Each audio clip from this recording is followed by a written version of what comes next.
తెచ్చుకోవాల్సిన గొప్ప గడప ఈ కడప. మాస్ జాత్ర మహానాడు అదిరిపోయింది. పౌరుషాల గడ్డపై పసుపు జెండా రెపరెపలాడుతుంది. దేవుని గడప కడపలో పసుపు పండగ నిర్వహిస్తాం. నా అదృష్టంగా నేను భావిస్తున్నా. 2024లో మాస్ విక్టరీ మనందరం చూసాం. చరిత్ర కూడా తిరిగి రాశాం.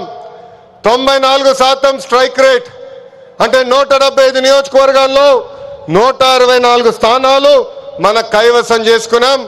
ఇది ఒక రికార్డు కాదు, ఆల్ టైమ్ రికార్డ్ అని సభాముఖం మీకు తెలుపుతున్నా.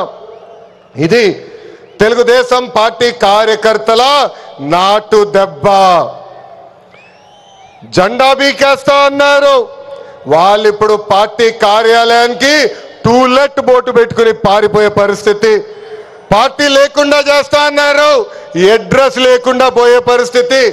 వై నాట్ 175 అన్నారు, ప్రజలు ప్రతిపక్ష హోదా కూడా ఇవ్వని పరిస్థితి. మన బొమ్మలు పెట్టి బాక్సింగ్ చేశారు, ప్రజలే ఇప్పుడు ఫుట్బాల్ ఆడుకునే పరిస్థితి. ఏ తప్పు చేయని మన అధినేత చంద్రబాబు నాయుడు గారు బంధించారు. ప్రజలు ఏకంగా ఆ నాయకుడిని ప్యాలెస్ లో పెట్టి తాళాలేసి లాక్ చేసే పరిస్థితి. మన నాయకులు ట్రెండ్ ఫాలో అవ్వరు, ట్రెండ్ సెట్ చేస్తారు. సినిమా స్క్రీన్ అయినా పొలిటికల్ స్క్రీన్ అయినా ఆయన ఒక లెజెండ్. ఆయన పేరేంటి? విశ్వవిఖ్యాత నట సార్వభౌమ స్వర్గశ్రీ నందమూరి తారక రామారావు గారు.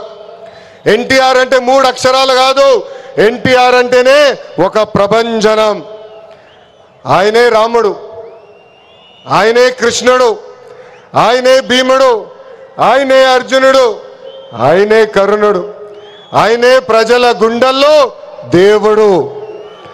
పార్టీ పెట్టిన 9 నెలల్లో అధికారంలోకి రావటం ఒక చరిత్ర. దేశానికి సంక్షేమం అనే పదాన్ని పరిచయం చేసిన వ్యక్తి అన్న ఎన్టీఆర్. 2 రూపాయలకి కిలో బియ్యం, 50 రూపాయలకి హార్స్ పవర్ విద్యుత్, జంతా వస్త్రాలు, పక్కా ఇల్లు, గురుకుల పాఠశాలలు, మధ్యాహ్న భోజనం, ఇట్లా చెప్పుకుంటే రోజంతా పడుతుంది. అన్న ఎన్టీఆర్ చేసిన సంక్షేమ కార్యక్రమాలు చెప్పేదానికి. సంక్షేమంలోనే అన్న ఎన్టీఆర్ ఒక బ్రాండ్. ఇంకా తెలుగువారు ప్రపంచం మొత్తంలో పెద్దపీట వేసింది మన బ్రాండ్ సిబిఎన్.